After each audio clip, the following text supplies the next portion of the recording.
예, 한동훈 비대위냐 아니냐, 추대냐 반대냐. 국민의힘이 오늘 오후에 소속 의원과 당협위원장 200여 명이 참석하는 연석회의를 열었습니다. 각각 나오면서 뭐라고 했는지 몇몇 사람들의 목소리를 먼저 모아봤습니다. 한동훈 비대위원장 추대에 대해서 반대하는 의견은 없었나요? 한두 명 있었던 것 같은데. 1번이 원내였어요, 원내였어요. 뭐? 1번 발언자. 원외 같은데? 거의 원외가 많이 했어요, 원외가. 원외가? 원내는 먼저 번에 우리가 이총을 했잖아. 그래 많이 발언해가지고 원외들이 다 많이 하게끔 하고 있어요. 반대한 이유는 그러면 선대위원장이 더 적합하다는 뭐 이런 의견이었나요? 반대는 많지 않았던 것 같은데. 반대하는 이유가 예. 아니 아깝다는 거예요. 그러면 의원님 찬성하는 이유는 뭐예요? 찬성은 지금 이게 인기가 제일 있다. 청년, 뭐 여성, 또 뭐 이런. 한동훈 장관 이야기가 좀 우세하다는 이야기가 있던데. 이야기하신 분이 한 3분의 1 정도 되는데 그중에 3분의 1 중에서 거의 대부분이 한 장관 이야기를 하셨죠. 또 다른 후보분은 또 고민되시는 분들이 있을까요? 뭐 한두 분 계시지만 소수입니다. 주요 인물들이 이제 연석회 마치고 나오는 기자들이 이제 따라붙었던 목소리를 먼저 만나봤습니다. 한동훈 대놓고 반대하는 의견 못 들었다. 정진석 의원. 반대 이유는 아깝다. 찬성 이유는 인기가 제일 많다. 이게 박덕흠 의원의 얘기했고, 안철수 의원은 대부분 한동훈 장관 얘기를 했다. 뭐 이렇게 얘기했는데 오늘 이 자리에 연석회에 직접 참석하셨던 김규식 교수님도 자리하셨고요. 진짜 현장 분위기 좀 어땠습니까? 우선 뭐 200명 넘게 굉장히 많은 분이 참석을 하셔서 굉장히 큰 관심 속에서 열띠게 토론을 했고요. 예.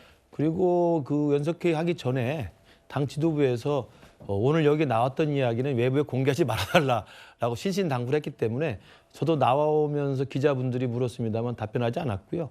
오늘 여기서도 그런 말씀을 좀 드리기는 부적절합니다. 다만 분위기로 살펴본다면 앞서서 지금 그 세 분 의원들이 이 회의 이후에 나와서 기자들한테 설명한 것처럼 다 한동훈 장관에 대한 이야기였습니다. 왜냐하면 주말 사이에 한동훈 장관 비대위라고 하는 게 그 급부상하면서 예. 이 부분에 대해서 신중론과 찬성 옹호론이 같이 맞붙어 있는 상황이기 때문에 한동훈 장관이 적절하다라는 주장에서부터 한동훈 장관이 정말 이렇게 쓰여서는 안 된다라는 신중론, 그리고 지금 비대위원장은 한동훈 장관이 해서는 안 된다라는 약간의 좀 그 반대론이 맞붙은 것이기 때문에 모든 사람이 한동훈 장관 이야기한 건 맞습니다. 아, 그래요? 그렇기 때문에 한동훈 장관이 지금 당장 비대위원장을 해야 되느냐, 아니면 어떤 조건과 어떤 모양새로 어떤 절차를 밟아서 하는 것이 바람직하냐, 예. 이런 것에 대한 갑론을박이 있었기 때문에 모르겠습니다. 지금 뭐 지도 입장에서 오늘은 사실은 윤재욱 원내대표 및 당대표 권한대행이 사실 의견을 수렴하는 과정 중에 하나예요. 예. 그렇기 때문에 오늘 나왔던 이야기들을 아마 당 지도부가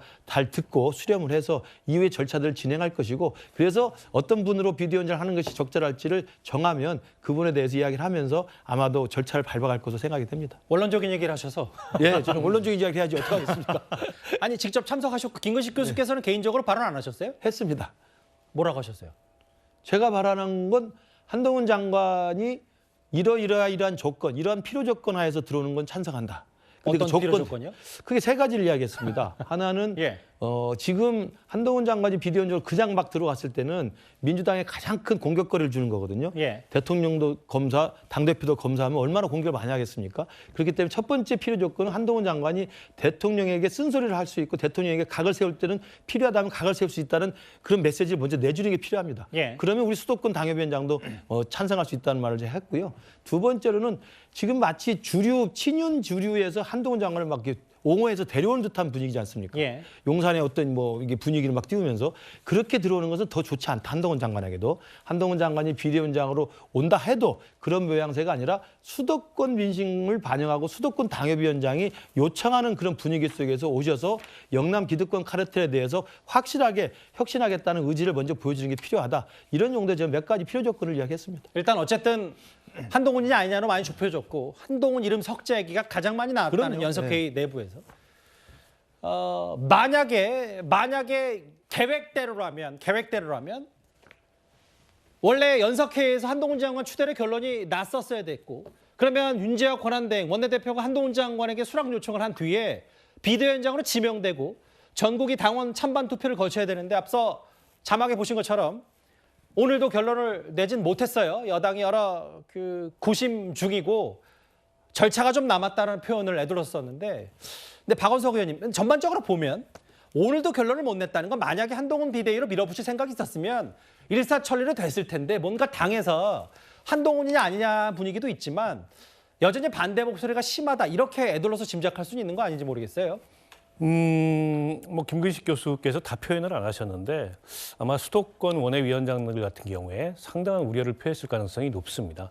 적어도 제가 뭐 방송 등등에서 만났던 많은 수도권 원외위원장이 한동훈 장관의 잠재력이나 한동훈 장관의 상품성, 인기 이런 걸 떠나서 지금 시점에 비대위원장으로서 적합하냐 거기에는 많은 의문을 표했거든요.